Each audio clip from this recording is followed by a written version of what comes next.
Good evening, Mr. Tanner, Ben.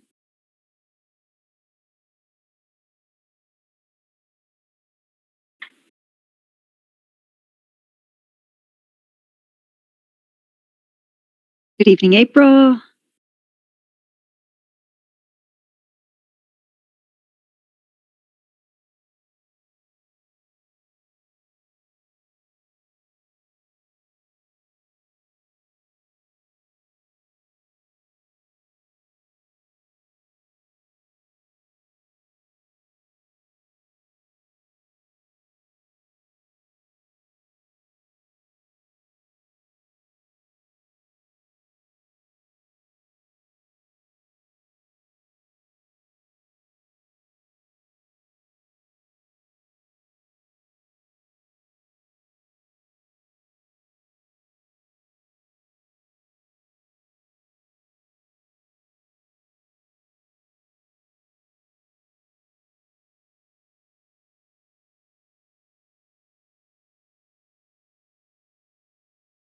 We're just waiting for Mariah. Give her one more minute.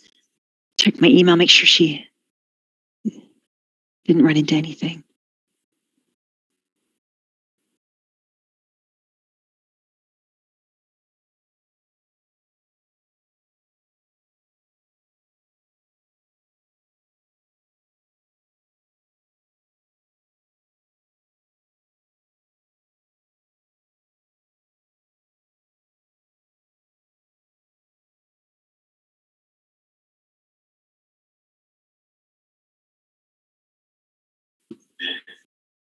Good evening, Mariah.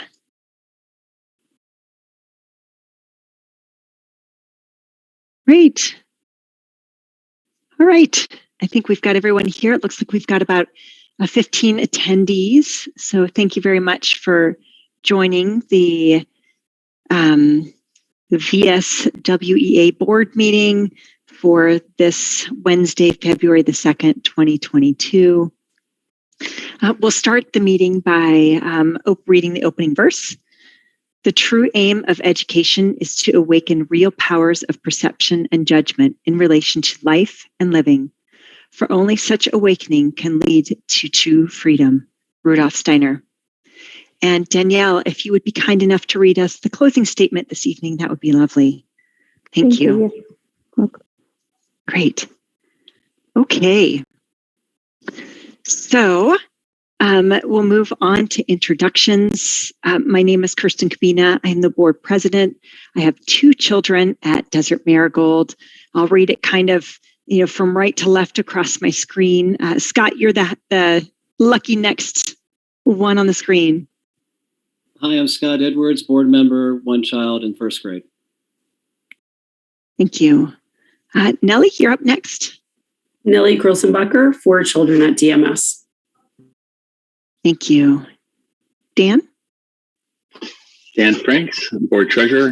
Had 2 kids at DMS last year, and then we'll have 3 when I come back. Thank you. Ben? Hi all, Ben Fong, board member. I've got 2 kids at DMS. Mr. Tanner?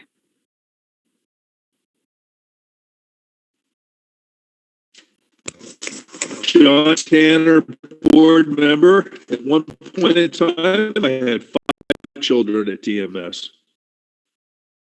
Thank you, Mr. Tanner. April? April Sauer, board secretary, and I have a daughter at DMS. Thank you. Danielle? Hi, good evening. Danielle Martinez, board member. I have a daughter in 10th grade. We've been at DMS since preschool. Thank you. And Mariah? Mariah Moon, board member, and I now have 2 children at DMS. Thank you. We have a couple other special guests attending, some regular special guests. Frank, I'll let you introduce yourself, and then Michelle. Hello, everybody. I'm Frank Rizio, the proud executive director. Hi, I'm Michelle Kratzer, and I have 3 kids at DMS and the parent council chair. Great. Thank you. And you might have noticed that the agenda just quickly is a little different. I tried to put time frames on there in hopes to keep us on schedule a bit. Of course, they're just guidelines, not any kind of hard and fast rules. Mariah actually sent me some examples of board agendas, and I felt like that was a nice addition. So, thank you so much, Mariah. And from that, we'll move on, Frank, to our first agenda item, which will be your updates. You bet. I believe everyone received them. I sent them out yesterday morning. We'll start with COVID situation. The amount of students with COVID is down in the last 2 weeks since we last met. I want to say we have 2 students with COVID right now and 1 teacher now with COVID. I think when I sent that report, it was 2, but he is better now. So we have 2 and 2, which is way down from 2 weeks ago. We were in the 30s. So hopefully we're hitting a lull in this, and that's a positive thing. I also want to make sure everyone understands that with those new cases, contact tracing, not 1 student was sent home, as I am now doing all the contact tracing and believe we have that under control where we are not sending large groups of kids home. I believe I met and talked that through with Kirsten and with April on the phone, and some parents who had some questions who made some appointments with me to specifically ask about contact tracing. I feel like the questions I'm asking are a little bit more clear to the teacher to be able to say no or yes to that type of a question.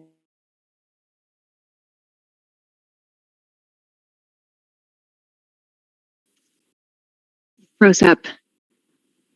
Frank, can you still hear us?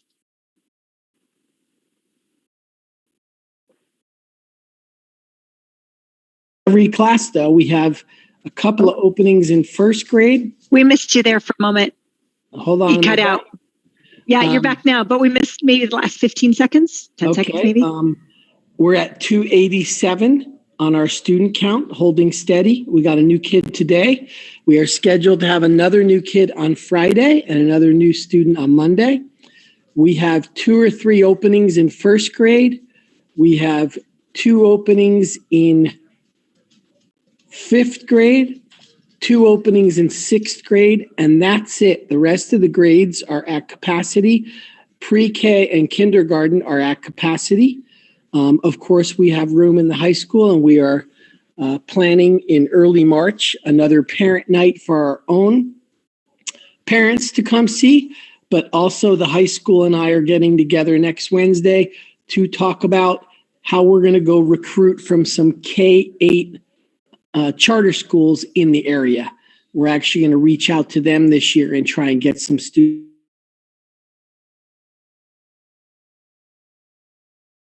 You lost audio again.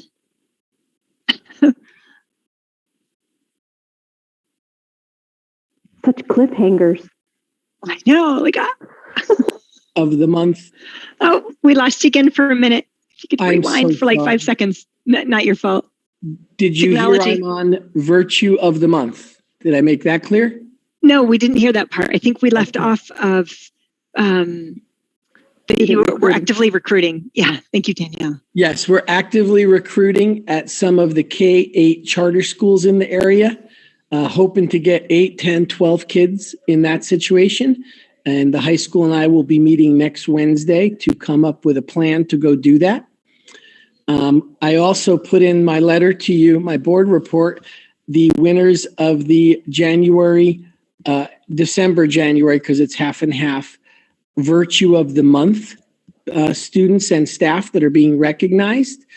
And our teacher this month is first grade teacher Denzel Rustin Passage. As you know, he is just doing a wonderful job for us. We're very proud of him.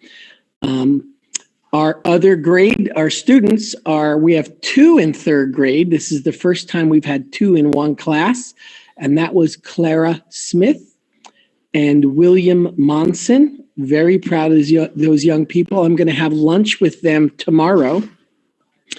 We have a 6th grader, Kyra. I'm forgetting her last name. I wrote it down. I'm going blank. Kyra's in 6th grade. We have an 8th grader in Scarlett Flynn. And we have an 11th grader in, why am I forgetting his name? Julian. Julian DeShaw. Julian did a great job running our Martin Luther King Assembly. We're very proud of him. But all of those students got wonderful write-ups for the virtues that they bring and display and model for other students to see. And if you didn't know, we go by a specific list of virtues that was published by Waldorf many years ago. I was able to get that list from Jean and John. They talked about those lists as being really important characteristics in Waldorf education. And so we're proud to have this month's recipients. They got honored by me in front of the class. They got standing ovations from their students. And then tomorrow I will eat lunch with all of them at one time and ask them questions like, what do you really love about DMS? And if you had to tell me, Mr. Marizio, don't ever let this change, tell me that right now. And then, of course, they get a chance to tell me, what would you like to see improved at DMS? I write all that stuff down. Of course, this is just the second month, so I don't have a very long list, but I write all that stuff down and take it to heart and do my best to meet those young people's needs when they ask for something.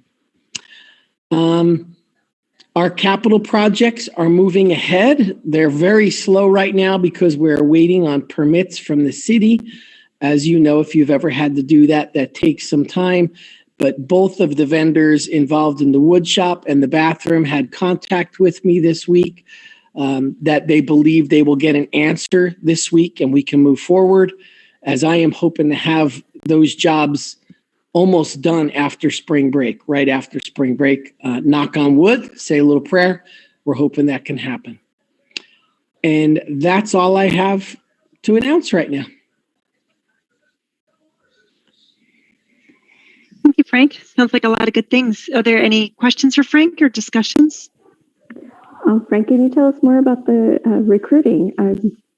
Is it going to be are they giving you classroom time? Is it going to be something you're posting a flyer? We don't know yet. I'm meeting with a couple of teachers over there to say, how do you want to do this? Do you want me to go? Do you want Crystal and I to go? Do one of you want to come and be an ambassador? We're going to pick from a list. There's about 30 close by K through 8 charter schools. We do think those are the best bet to pick because they don't necessarily have a high school attached to them, like a school that's K-8, but there's a high school district in their district. So we're going to try and go for those smaller charter schools right now. And then the first thing we do is compile a list of 6, 7, 8. I would contact their director and say, we'd love to come talk to you. We'd love to hand out flyers.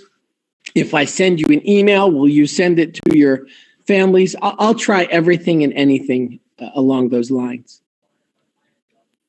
Do you know if any of them have any like open school fair nights that DMS could have a table at? That's a great question, Ellie. I don't know the answer to that because we haven't comprised a narrowed list from 30 or 40 of them down to 6 or 8 that we can focus on. So I don't know that yet until we finish that list.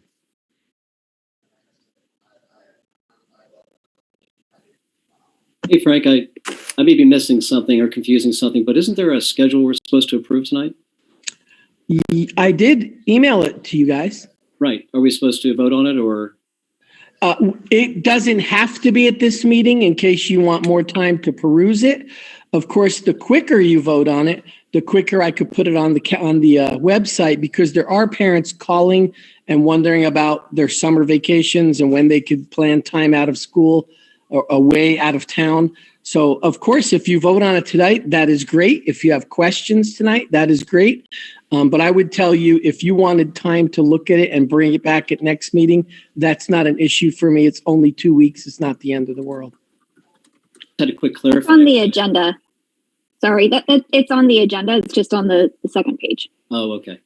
I had a clarifying. Should I just wait? I had a question about the schedule. Should I wait then, April? I don't mind either way. I mean, it's on our agenda. We're allowed to talk about it, but it's up to you. I might forget it otherwise. Frank, just real quick, it's just a clarifying question. I noticed that the Halloween festival or parade or whatever was 2 Saturdays removed from Halloween itself. Is there a reason it wasn't maybe the Saturday before it? I didn't know why it was pushed earlier. I believe that kind of has been remember, there's 2 different things on the calendar for Halloween. There's a carnival and then there's the parade. And remember, those are not necessarily in stone. The ones in stone are days off. That's what the community really wants to see, to plan family vacations. Can I go out of town? Can I stay in town?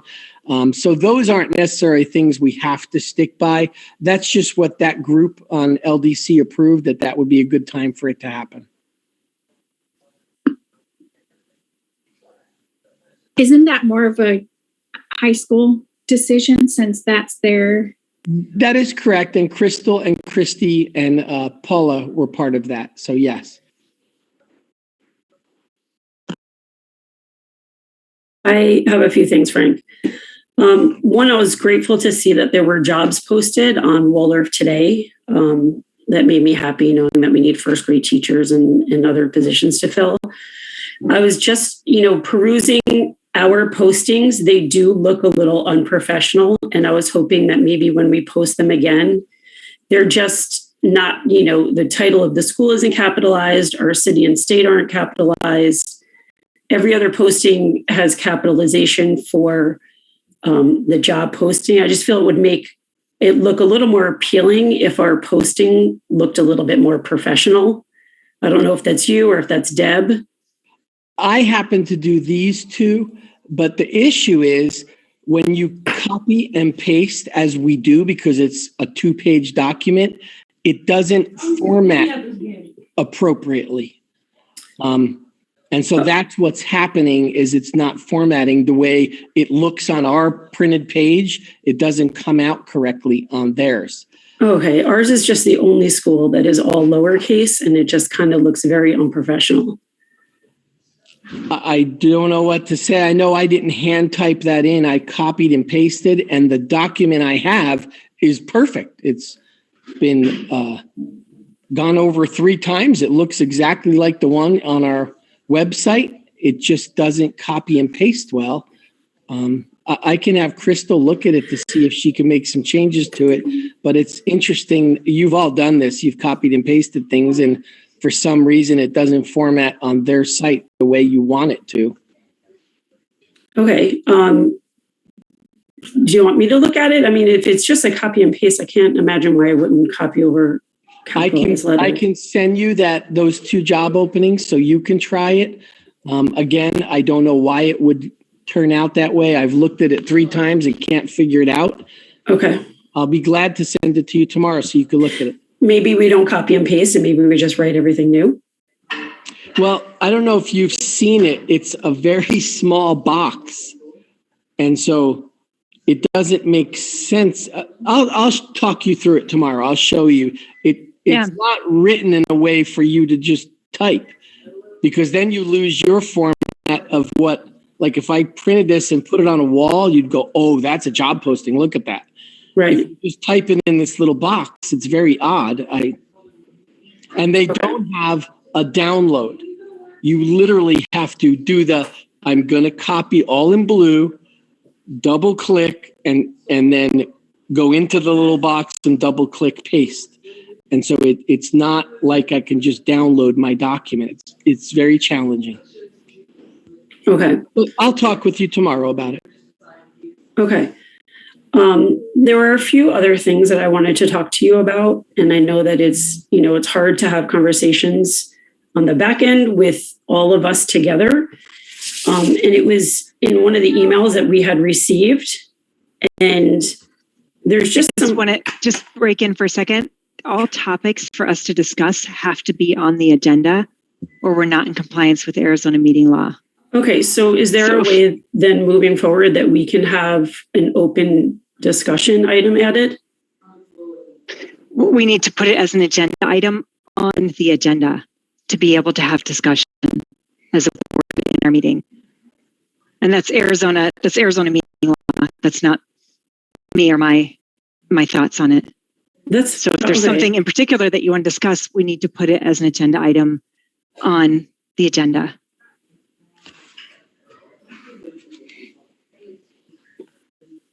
I move we put it on the agenda. Sounds important.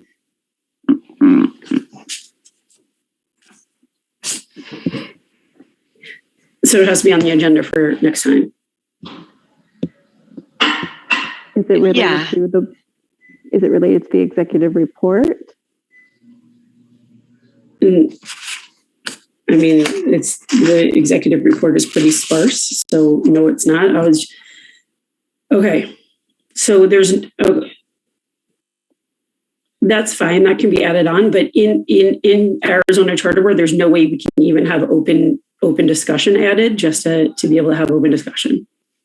Now, I don't know if you received that. I think April, didn't you just send it out just recently? The open meeting law booklet. It's very clear. Yeah, every single agenda item has to be accounted for. Even when I'm writing up the minutes, the agenda items have to match the items that I am typing about in the minutes. It's very specific, but you can always send Kirsten an email saying, please put this on the agenda. If you forget, she always sends it out ahead of time and says, is there anything you need to add or change? You can just tell her, I would like to have a discussion about X. And then that can be added to the agenda. Okay, that's fine.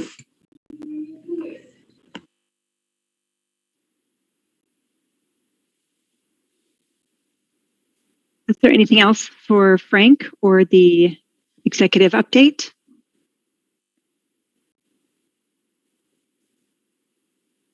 No? Okay. So let's move on to our... Oh, yeah. Go ahead, Danielle. When applicants apply, is there an autoresponder or who responds, thank you for your application, or we'll set up a follow-up, or thank you, no thank you? I can tell you from my end, I see all of the applications come through, and the very first thing I check on is, are they qualified for the job opening? And if they're not qualified for the job opening, I don't answer back at all. Everybody who's qualified for the job opening, we screen, although I will tell you, quite honestly, we've been interviewing everybody because we don't get a lot of applicants. But we would screen them. If we had 12 applicants for one job, we would screen them down to the top 4 by their paper screening and then interview those. But that has not been the case. We don't have a lot of applicants.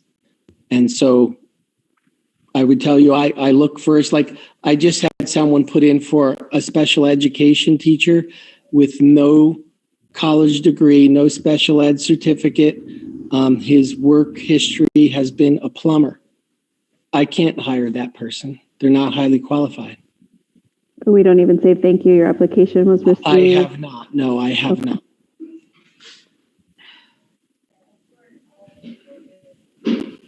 Is it a specific email address the applications are sent to? Or is it just the general? Some people send a resume, so I have an email.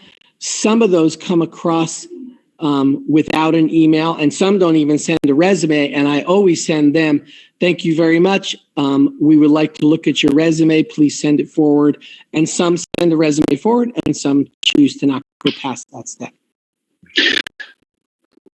I was asking because if we had a specific email address, like application that Desert Marigold email address that people submitted them to, we could set up an autoresponder on that address that just said, we received your application. Thank you for responding, or thank you for sending it in, and we'll get back to you, or whatever. But we could have an automatic message go back if we wanted to.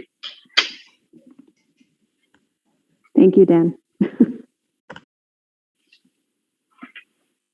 I could follow up on that. Yeah. Anyone else? Okay, moving right along to continuing business and open items or issues. First comes the discussion and approval of the minutes. So I will move to approve last meeting's minutes. I'll second that motion to approve the meeting minutes from last meeting. Any discussion? Okay, all those in favor?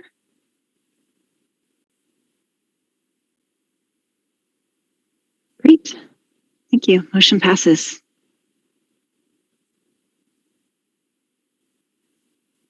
All right. Our next ongoing discussion item is the COVID-19 policy for 2022. We're trying something different this time for all of the attendees. We thought it was a very great suggestion by, I believe, Ben, you suggested that we put the motions that we're hoping to vote on in the agenda in advance. So board members have, a good 24 hours to review those items and kind of think of it as a bigger picture since it's so complicated and there's so many moving pieces and parts. So several board members sent in motions. I've put them on the agenda. Of course, the agenda is online for you to review if you so choose. So that's how we went about it. We've had, I think, 2-3 meetings where we've had in-depth conversation about the COVID policy. What should we do? What's right for DMS? In specific, what do we need to adhere to? What do we need to consider? And I think we're going to try just to see where we can get for passing motions. So before, I thought the best way to do it is the person that's posing the motion, if you wouldn't mind, officially moving that for the board to vote on. I've put the initials in advance. Then we'll call for a second, have discussion just like we normally do, and then we can go ahead and vote and continue on down the line as there's a handful of them. Does anyone have any thoughts or are we good to move forward on that?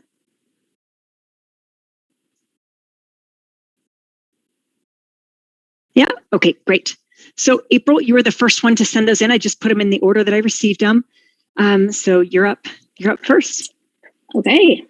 I move to amend the first sentence on page 1, paragraph 2 of the 2022 COVID-19 policy and procedure document to students may obtain a medical exemption from their doctor written on official letterhead if they have a medical condition that prevents them from wearing a mask. These parameters were sent in a communication from Frank Marizio on Parent Square on 9/18/21, and the italicized words add clarity to the document. Those italicized words were written on official letterhead. So that is subsequently the only change that is being made. I'll second the motion. Okay, any discussion?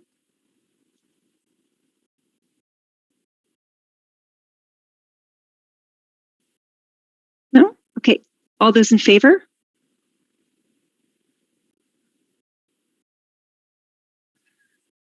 I believe that's everyone.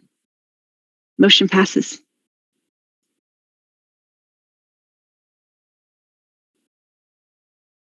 Okay, Scott, I believe your motions were second in the inbox, so you're up next. Thanks, Kirsten. So I don't know if anybody had a chance to look at it. It was submitted with some background as a preamble to put it into context, and I feel it's important that I review those right now before the motion for the board and for anybody listening, if that's okay, Kirsten. Yeah, absolutely. I just do want to be cognizant of we've had a lot of discussion. I think at this point in time, we're not swaying anyone's kind of views or thoughts or opinions on this. But yes, by all means, if you want to add some clarification, that would be just fine. Okay. The CDC review of current data and contact tracing demonstrates unequivocally that 1, it's extremely rare for a child to become seriously ill from any variant of the SARS-CoV-2 virus. 2, child-to-child transmission of the SARS-CoV-2 does not tend to occur in school, even with only modest mitigation strategies in place. If a child contracts COVID-19, it is likely to be from outside the school. And 3, school closures and openings have no effect on the community infection rates. Now, other data has strongly suggested that in children, fever has been the most consistent and reliable indicator of COVID-19 related illness.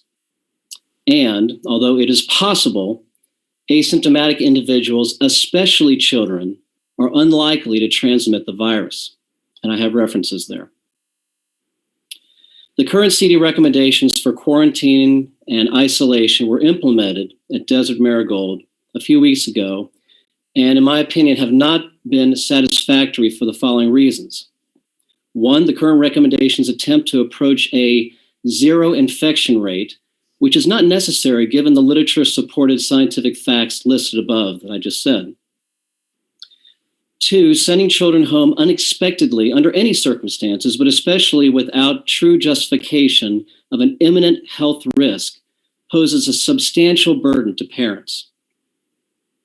Three, contact tracing and policing the quarantining are extremely time-consuming and labor-intensive for the school administration.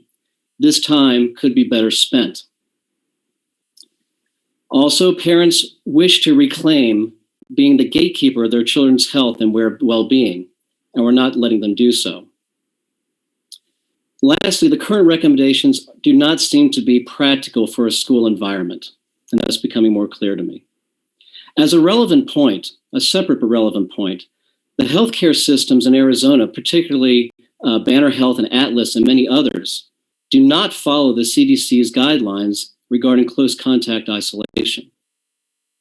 So given this, my motion is to replace the Desert Marigold School's adoption of the CDC quarantine and close contact guidelines with a more sensible stay home when sick policy. And to what Mariah was saying before, I leave it to the details to be worked out, but the concept is parents are to keep their children home if children display flu-like symptoms.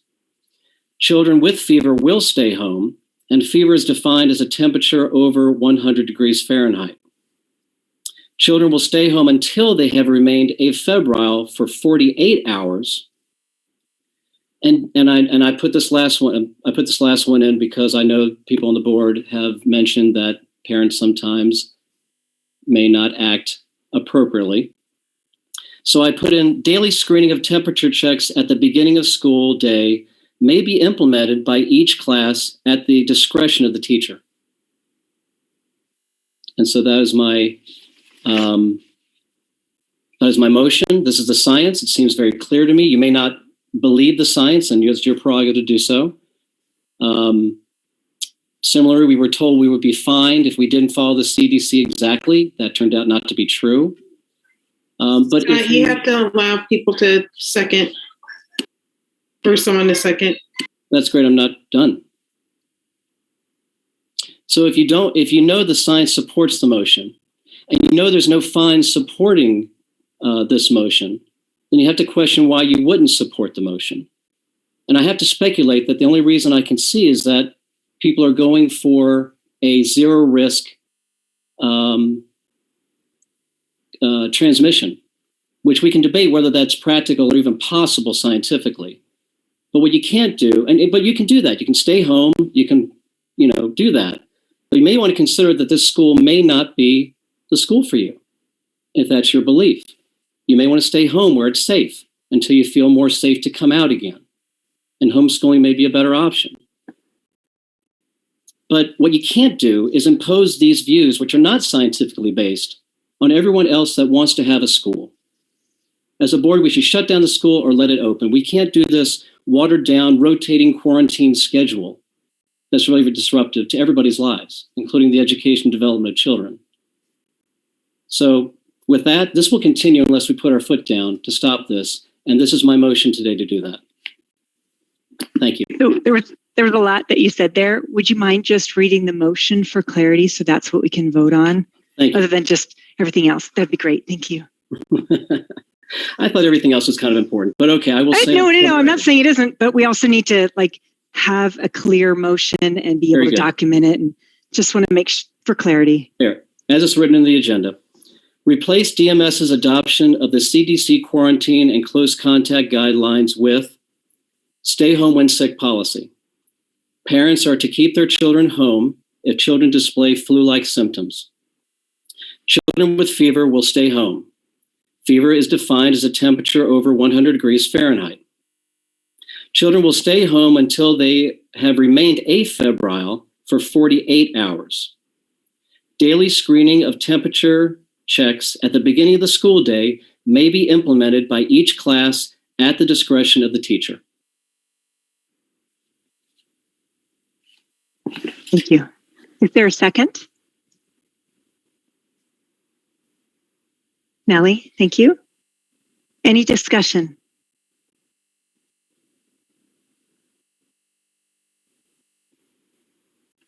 Ben? I'll say more when we get to my motions later.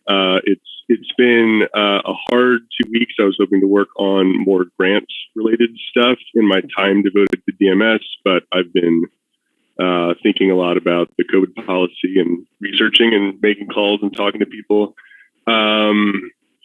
I personally, as I said at the last board meeting, feel very sympathetic to the proposal that Danielle made, and I see this, the current proposal that we're debating, as a kind of formalization of that proposal, essentially to keep kids in school if they are not sick.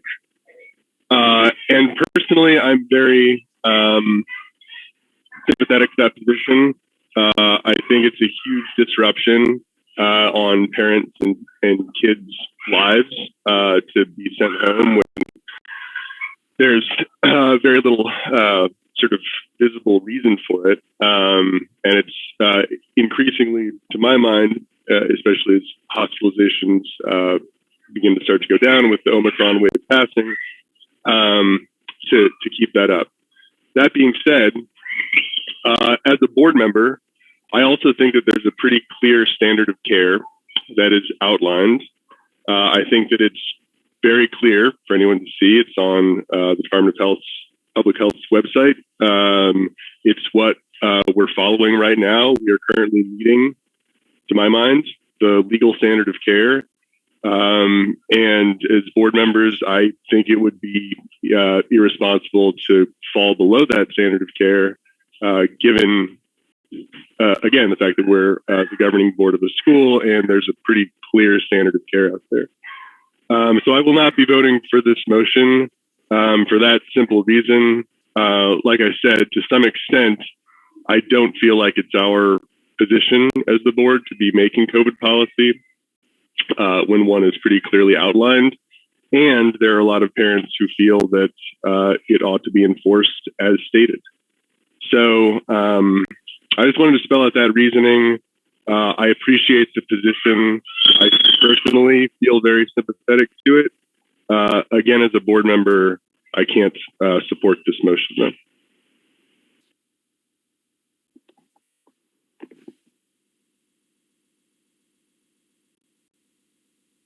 Any other discussion? Well, I appreciate what Ben is saying, but the public health officials, as always, are looking for a zero infection risk. And that is not a practical solution of any school. And so we have to actually rise above. There's nothing legal about this, Ben. There's nothing legally binding about this. It's a recommendation by public health officials. And I try to do my best to show you what the literature is that they're looking at to make these decisions. I don't agree that it should be a zero risk situation that we're doing. If you agree, great. Stay home. Stay home with everybody and keep everybody safe at zero risk. There are a lot of people that don't want to do that.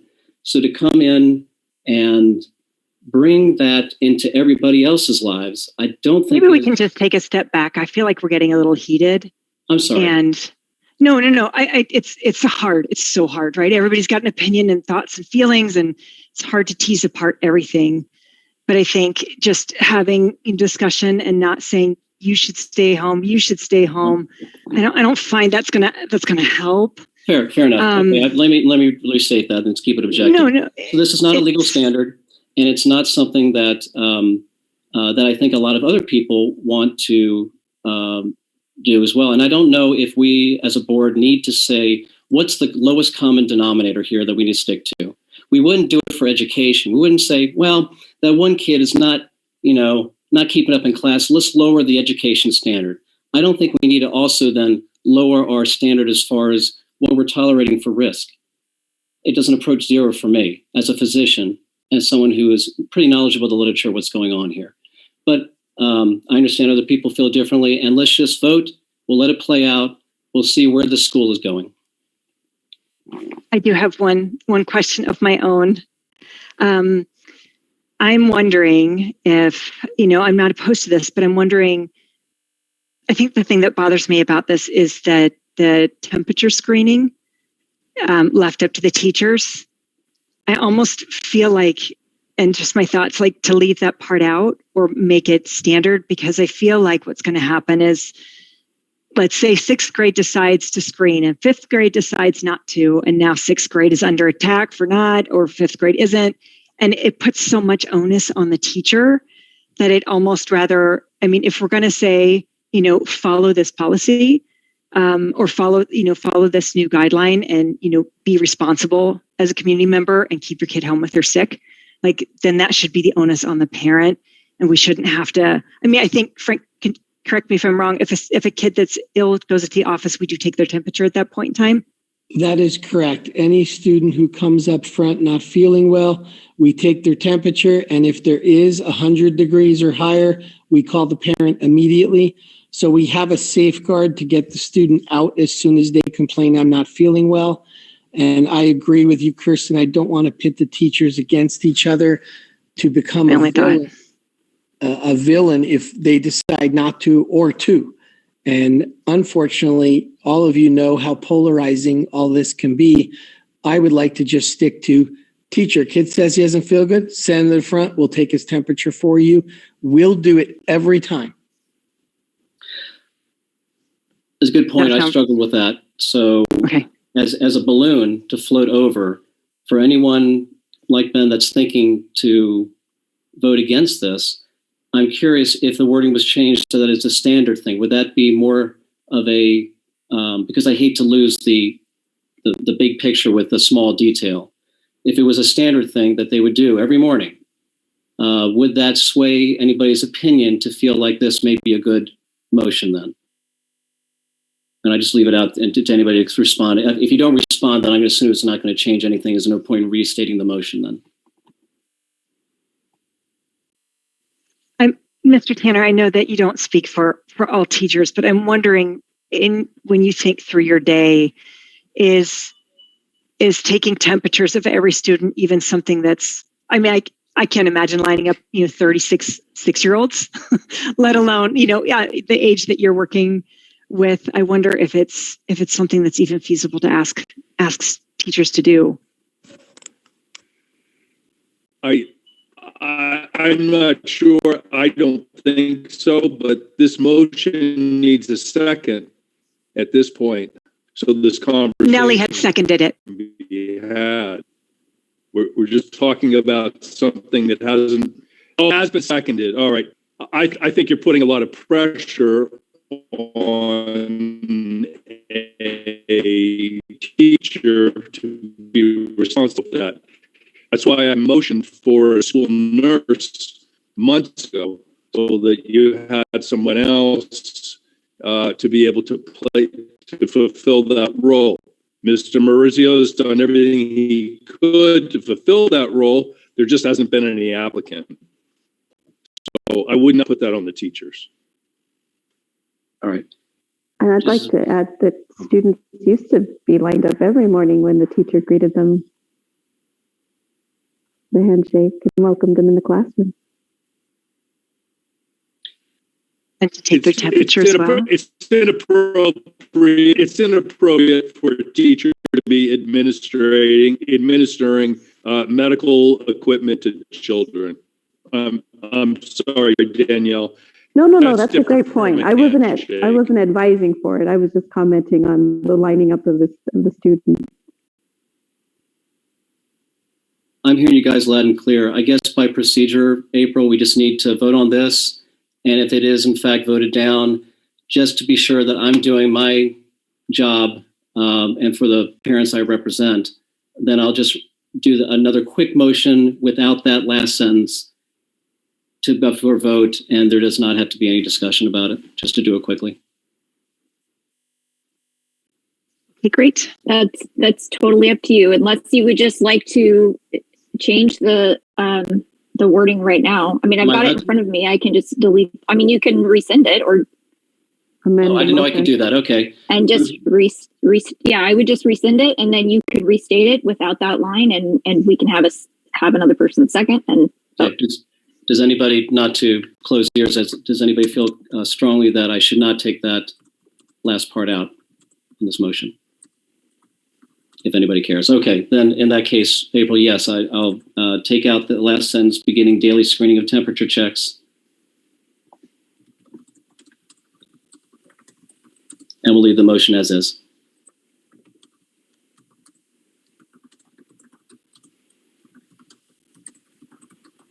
Okay. Anyone else? Discussion, thoughts? All right. So all those in favor of Scott's motion to replace the DMS adoption of the CDC quarantine close contact guidelines. I didn't know how much of that to read, sorry. Okay, 3 in favor. All those opposed? All right. Did you get all the votes, April? yeah, I'm good. Thank you. Right. Thank you. Okay, the motion does not pass. All right, let's move on to Scott. I think you had another one on there, another 2 on there as well, potentially 2. Moving quickly. Okay. The best evidence review by the CDC supporting their option regarding mask use is one Bangladesh study in the late 2020, where there was a 9% difference in transmission rate in villages with and without mask mandates. The second study in Germany, also 2020, schools that had no mitigation strategies demonstrated a 1 case per week across the nation difference over when strict layered mitigation strategies, including masks, were implemented. That's the strongest data to support it. These modest benefits have been contradicted by other high-level evidence studies. In Finland, in 2021, a randomized controlled study, level 1 study, the best science we have, followed 6,000 subjects and showed no difference in the SARS-CoV-2 infection rates between masked and unmasked individuals. In Vietnam, also level 1 study in 2015, which looked at influenza, there was a higher infection rate in influenza in those that wore cloth masks over no masks at all. In South Korea, 2021, a study demonstrated that after 2 hours of use in the pandemic, all masks looked at lost their efficacy, presumably because of clogged pores by moisture. And the most revealing one was a Cochrane meta-analysis reviewed 67 level 1 studies, everything that's out there on the topic of masks to date, and found that the data, quote, did not show a clear reduction in respiratory viral infection with use of medical or surgical masks, unquote, and that, quote, harms associated with physical interventions were under-investigated. To that, the World Health Organization disagrees with the CDC in mask use for children. The World Health Organization recommends that no child under the age of 5 should wear a mask under any circumstances. They also feel that children between ages of 5 and 12 years should only wear masks in extreme circumstances, such as during a widespread community outbreak, but only after considering the potential impact on learning and development. Resources provided. Given this, it would seem difficult to justify mandating mask use in children. At the same time, we would not want to deny parents who feel it is in their child's best interest to wear masks. Where there is a void in science to support or deny any action, there cannot be a sound justification to override a parent's autonomy over their child, either by mandating masks or denying the option. So my motion is simply this: mask use will be optional. Is there a second? Nally, thank you. Any discussion?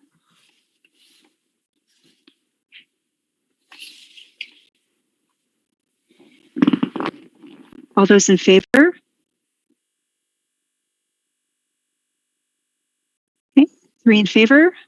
All those opposed? 6 opposed. The motion does not pass. Okay. April, are you caught up? I know there was a lot for you there. I don't want to move on yet. Okay, great. And Scott, you have one more. One more.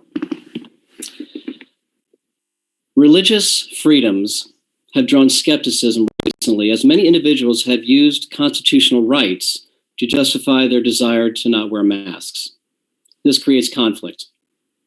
As a result, fraudulent religious exemptions have been exposed by the courts, while other more legitimate ones have been validated by the courts. Plaintiffs whose exemptions were upheld by the courts were able to demonstrate that their beliefs to abstain from masking are, 1, part of their religion, and 2, an integral part of their lives.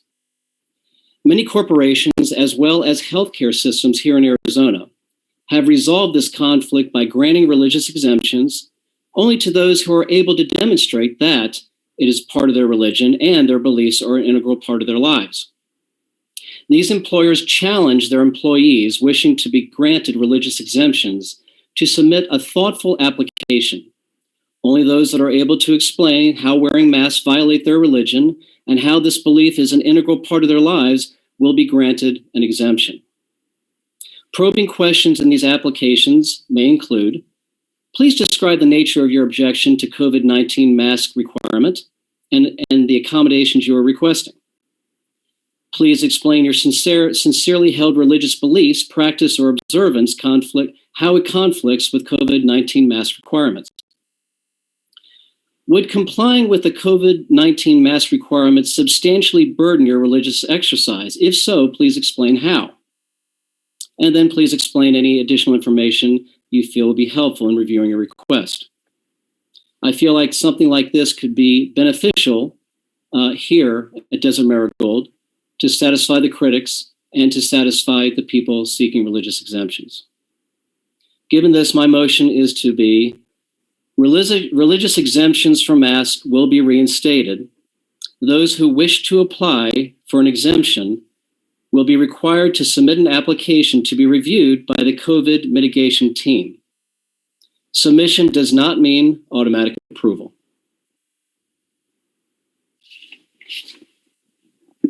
Is there a second? Nally, thank you. Any discussion?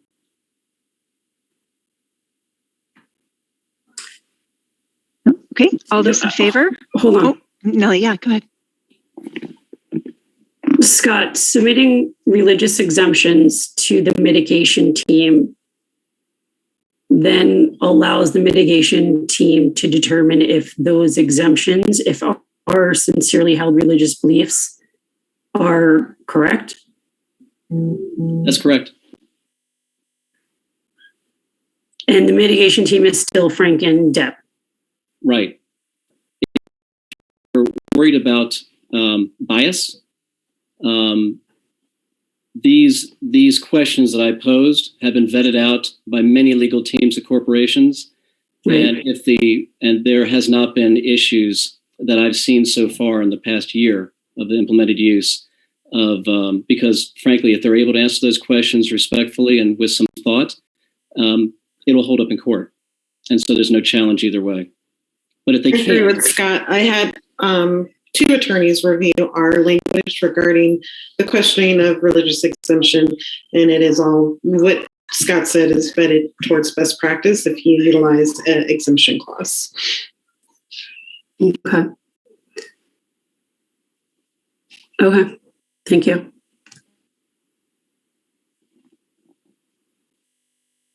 Anyone else?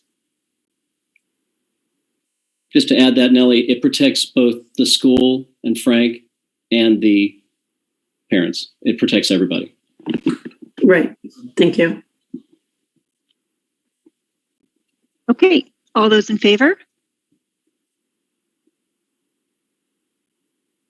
3 in favor. All those opposed?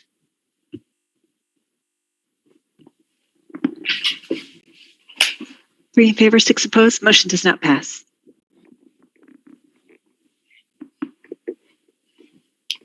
Okay, next up on our list, Ben, I believe you had a couple of motions.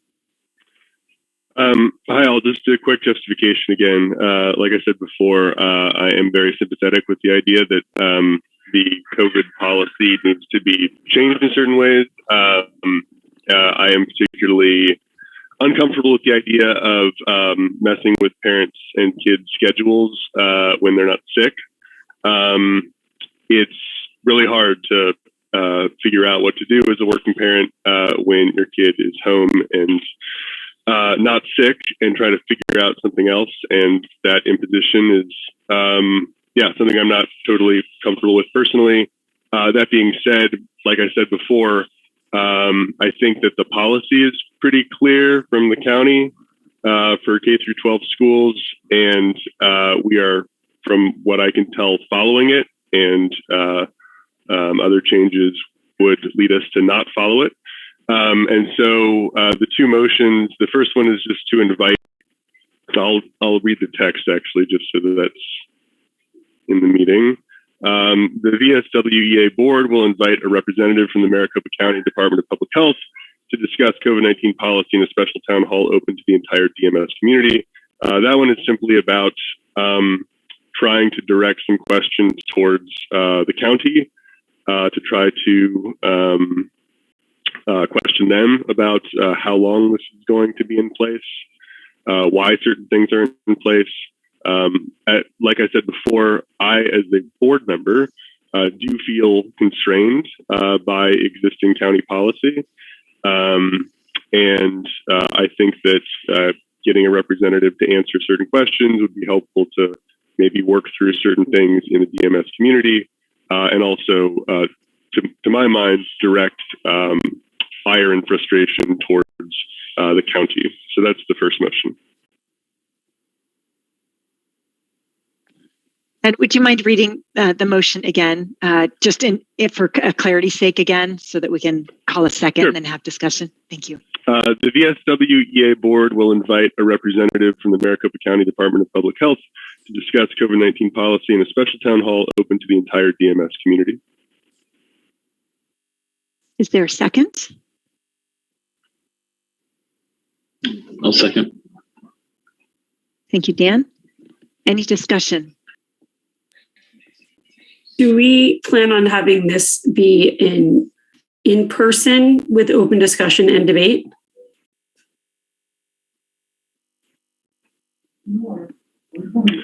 I hadn't thought of that. I don't think it's a bad idea. I think the details would be left to be sorted out afterwards. I don't have a particular plan on that front in the motion. I would just want to make sure that it wasn't set up like the last town hall, which was set up as a webinar. I want to make sure that if it was something that would pass, people can see who's there, people can ask their own questions, and that they're not curtailed to any, that our attendees are allowed to see each other and ask their own questions. I think that that's a true town hall. And I would want to make sure that it's just not a representative from the Department of Health, coming and just bringing a PowerPoint that, that people would sit and listen. If it was an information session, that could be relative information, but it has to be set up properly.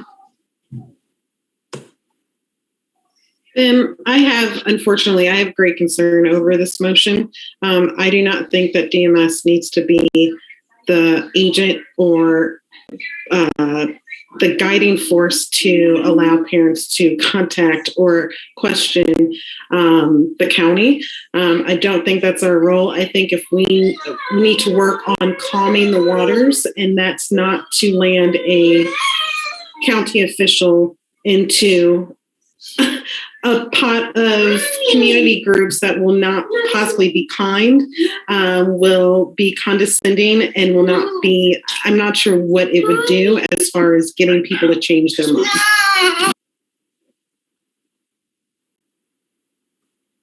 I have down here. I have two concerns about the messaging. The first message that's obvious is to have someone come up and from the Board of Health and say, okay, listen, guys, not the board's fault. It's public health officials. Here he is. Go after him or question him. Don't question us. That's the first thing I'm uneasy about. The second thing, it seems like we're dodging it. The second thing is the message that is, I think, getting very clear to parents and through this meeting and through this motion is that we are letting the school be run by the public health officials with policies that may better apply to high schools that have, 1,000 kids in them, more than, say, our school, that we can't think for ourselves, we can't govern ourselves, we can't do that kind of thing. I'm not sure that's the kind of message I really want to send. That's what it seems like to me. So I just have concerns about that. Ben, have you contacted the county health department? Are they even willing to do this?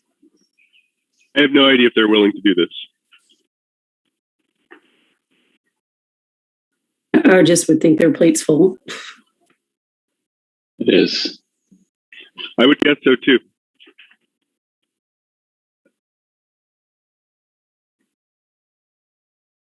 Oh, any other discussion?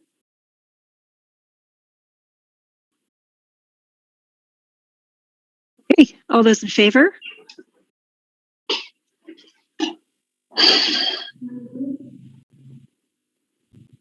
One, two, three in favor. April? All those opposed?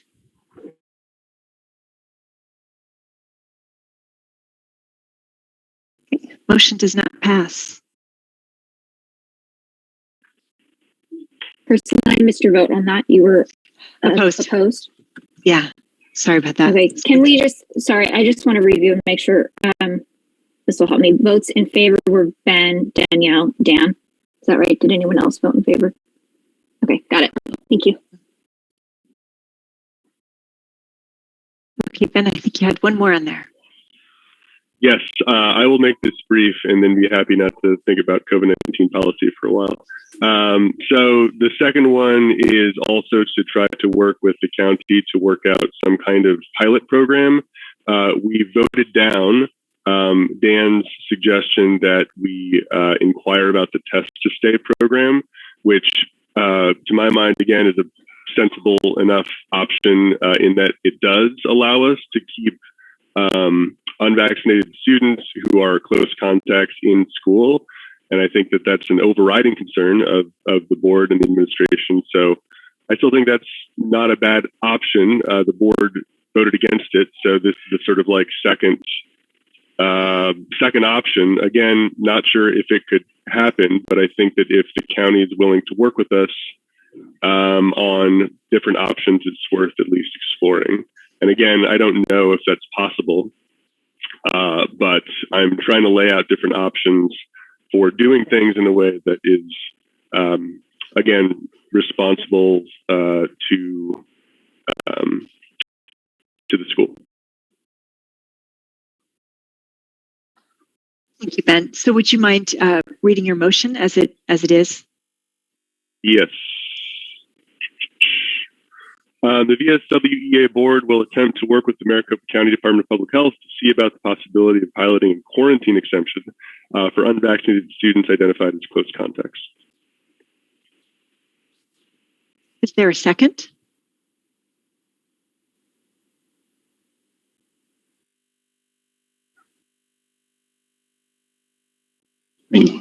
Second it. Dan? Is there any discussion? I'm a little vague on what it actually means. I wonder if Ben can maybe elaborate a little bit more on what exactly the goals were, what the parameters, what. Sure. The goals The county worked with the Madison School District to pilot the Test to Stay program, which is not in accordance with the official K through 12 policy, but it was something worked out with the county. And my hope with this was to work out something similar, except minus the testing to stay, for DMS. Again, don't know if such a thing is possible, but that's how Madison did it. I think it's a smart way to do it because it gives the board cover with the county's approval for a pilot program. But again, not sure if it's feasible or not. It also it also helps the parents who are on the other side of this debate feel better that we aren't making medical choices and that we're collaborating with medical professionals to make choices and not just doing whatever we think is best, basically.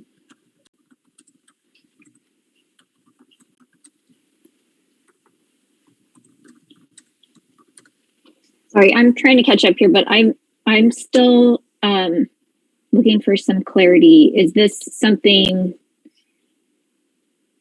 Because it says the board will attempt to work with Maricopa County Department. So are you asking to make a phone call on behalf of the board? Are you suggesting that Frank make a phone call and say, we're hoping to come up with a plan that will help keep more students in school? I just need more clarity on the action that will come from this vote. No, that's fair. I think that I would be happy if the motion passes to attempt to contact the county and find someone to meet with some segment of us, I guess, that doesn't constitute quorum in order to discuss what the county is and is not willing to pilot.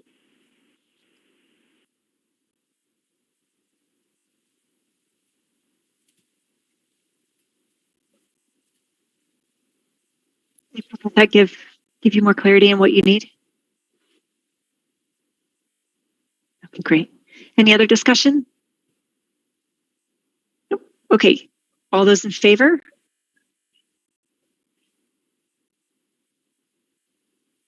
Like 1, 2, 3, 4. All those opposed? 5 opposed. Motion does not pass.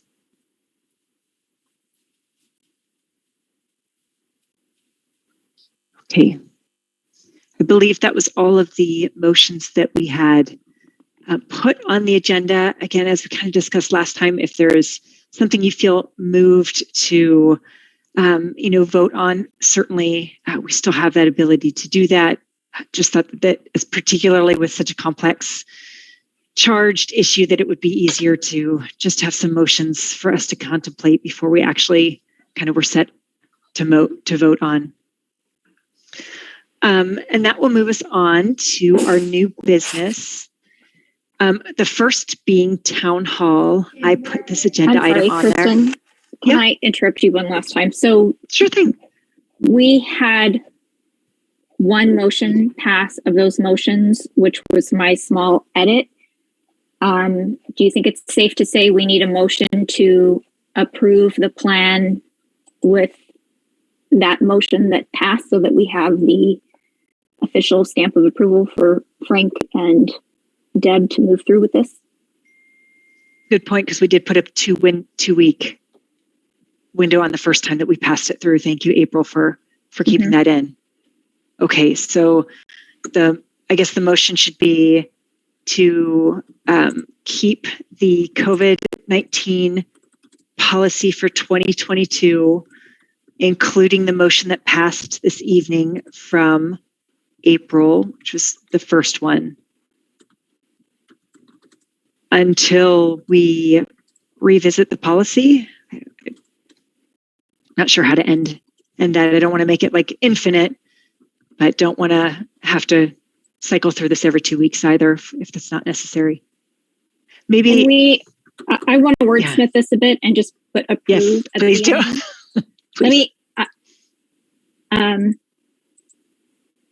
Let me read it. I just want to make sure that this is clear. Okay, Kristen Kubina moved to approve the 2022 COVID-19 policy and procedure document with the motion that passed this evening until we revisit the policy. Are you good with that? Okay, I'll Yes. second that. Great. All those in favor? Oh, wait, no, sorry, discussion. I'm so sorry. Any discussion?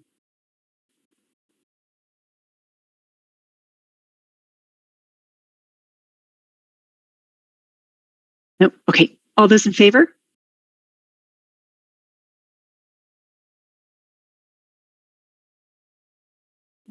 Like 6. All opposed? 3. Okay, motion passes.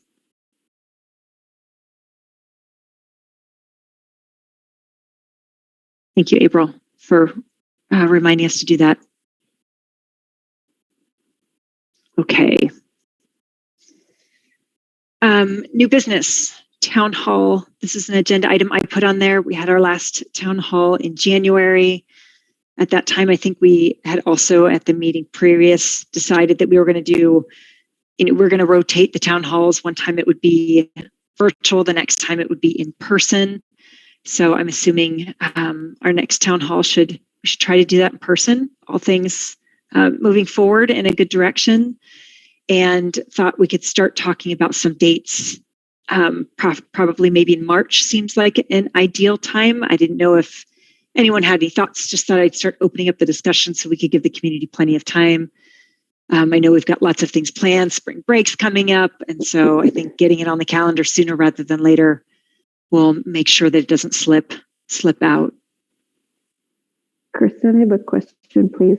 I apologize for not speaking up a little earlier, but regarding motions, are our invitees also able to propose, or is that restricted to board members?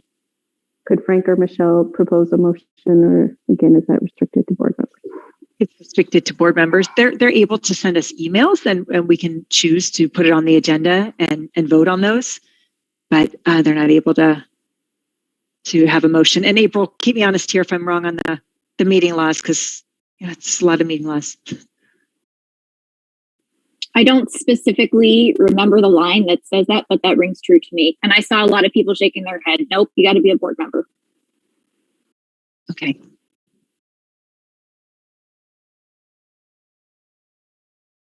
All right, great. So for town hall, it looks like we have the spring break that is at the 3rd week of March. Is there a date, day, time of day that we feel moved to have a town hall that we think would be good? Is there any thoughts on potentially having 2 town halls, one in different times of day to accommodate folks that work or anything like that? Or am I just being crazy now? I don't know the answer to that question, but I want to ask Michelle when the parent council meeting is in March so that we can work around that. It's the 2nd Tuesday, is that right? The 8th? Okay, thank you. It is the 8th. And that is a Zoom meeting. It's an evening. Okay, thank you. Frank, did you have any thoughts on town halls that you've seen in the past, or any feedback you've gotten? I think we do it the week after spring break when everyone's fresh coming back from break, and there might be new issues by then as well to cover. And then I think we might want to do one over the summer to head into next year. I have a comment around town halls, and I think I'm not sure who brought it up, but I'm not sure if the webinar route is the most appropriate of meeting the need of the purpose of dialogues, listening, active listening, and feeling acknowledged in the space. I mean, as we've seen, people are needing to be heard. That doesn't mean that they get what they want, but I want to be able to hear and listen to people. Yeah, I think we definitely have this one in person. provided there's no unforeseen thing that prevents us from doing so. I love that.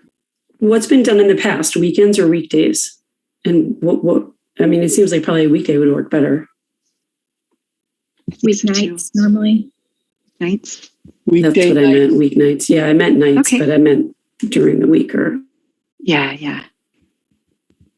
I agree with Mariah. Okay, Oh, I'm sorry. I really agree with Mariah, and I've had a lot of feedback. Actually, I kind of segue into kind of what I make a suggestion. I get a lot of feedback from parents that do want to voice themselves and just don't like the webinar. At the same time, I've tried to explain to him the whole reason why we do the webinar is to give people a chance that are traveling from far away or can't make the time to at least have some sort of grounding here with the board. I think that's important. I think we should keep it. But the in-person is definitely needed. I don't know, maybe we should make it more often, a little bit for that reason. But I think definitely we need to send out a message somehow by email or something explaining why we have, because everybody thought that it was going to be a Zoom forever and no one's going to have a chance to talk. And that wasn't the purpose of what we were trying to do. So maybe just the communication needs to be better. So I make a motion that somebody sends a well thought out email explaining what we're doing and why we're doing it.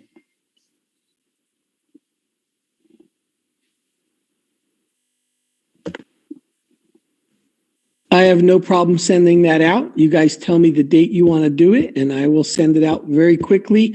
And then I will have a reminder the week before, kind of put this on your calendar, and then I'll remind you the week before it is. But my point was to explain why we're having Zoom at all, because people think, honestly, there's some people that think that we're just trying to control the dialogue, and that wasn't the purpose. The purpose is to give people an opportunity that's better than nothing to join in the meetings when they can. And that message is not getting out for whatever reason. Okay. Frank, can you put something of that in there? Like we're rotating back and forth between Zoom and in person, to accommodate folks that can't get childcare or that, live out in Anthem and don't want to drive back for a town hall or can't, people that are traveling. And then also in, every other town hall, we're also having in person. So this one in March will be in person. And then just explain kind of the reasoning behind it, that it's not to try to control the dialogue in any way. If we do it in March, it should be nice out at night so we don't have to cram people in the Eurythmy room. We can do something outside that I can put plenty of benches out so people can sit, and we can fit 60, 70 people if that's how many show up. We don't have to worry about being on top of each other inside of what is our largest room, the Eurythmy room.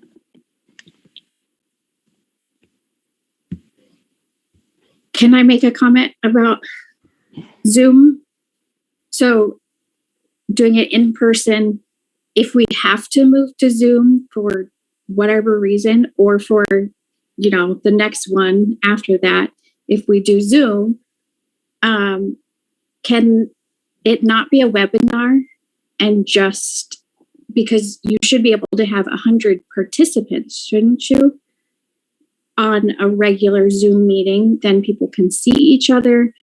It feels a little more personal than a webinar where you're only showing a few people.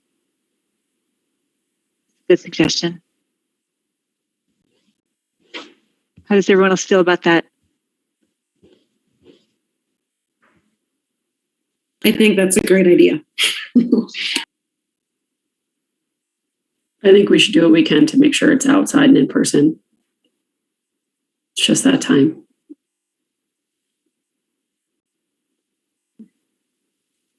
I'm sorry, Nellie, you said on the weekend? No, on a weeknight. Oh, I'm sorry. Yes, I think that's a great idea. On a weeknight. We have our board meeting on the 23rd. The 21st seems difficult because that's the first day back from spring break, so things might be a little chaotic, but that might just be me. So then we have Tuesday the 22nd, Thursday the 24th, or Friday the 25th left that week. I say the 22nd. Just not a Friday. Just not a Friday. Okay. 22nd, Tuesday. Friday, Town and hall? then dinner at Madrigal.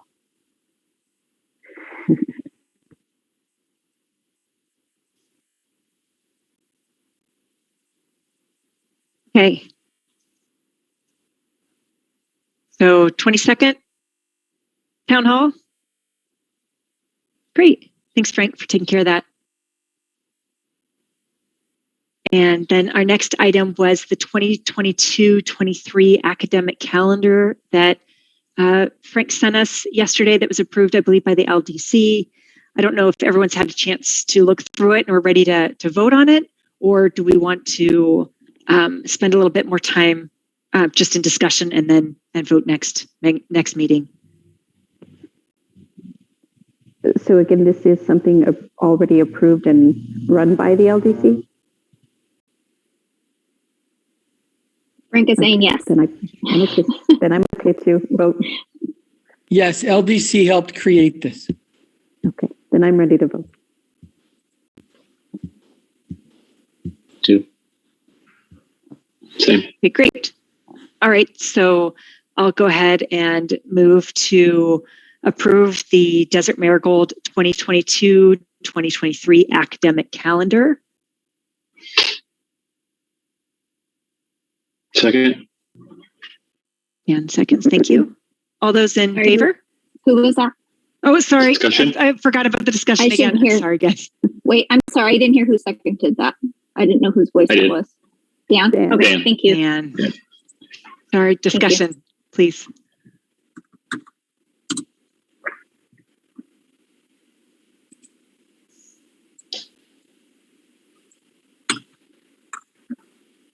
No discussions? Okay. All those in favor? All right. Looks like it's unanimous. Motion passes. All right. Our final new business agenda item, again, was mine. I'll keep it brief. A few meetings ago, before we really dove into the COVID policy, we had thought about some board goals. I put those in the board folder under board goals.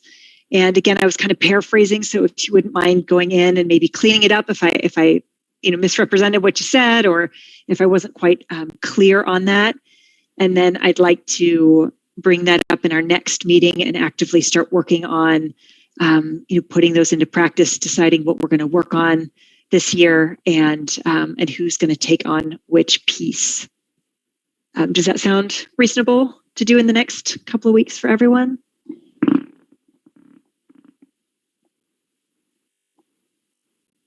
Okay, great. And Kristen, then you want me to put?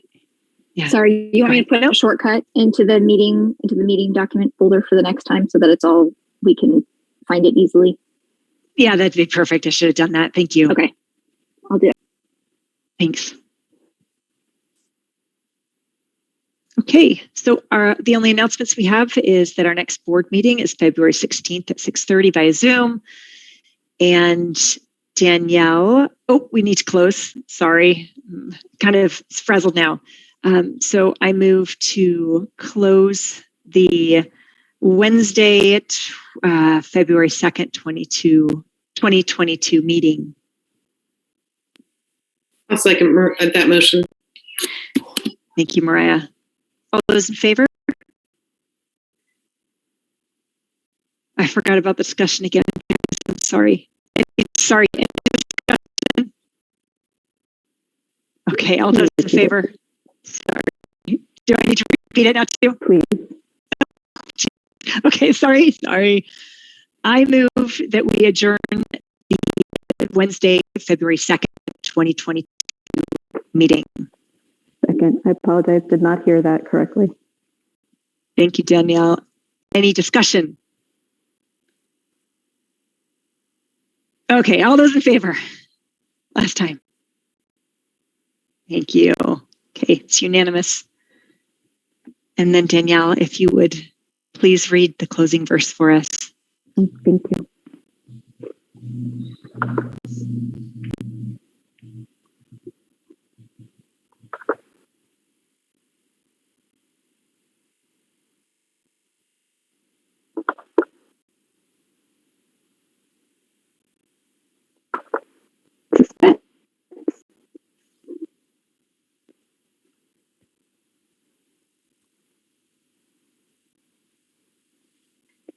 The most important tasks for humankind today and in the future is that we should learn to live together and understand one another. If this human fellowship is not achieved, all talk of development is empty. Rudolph, thanks.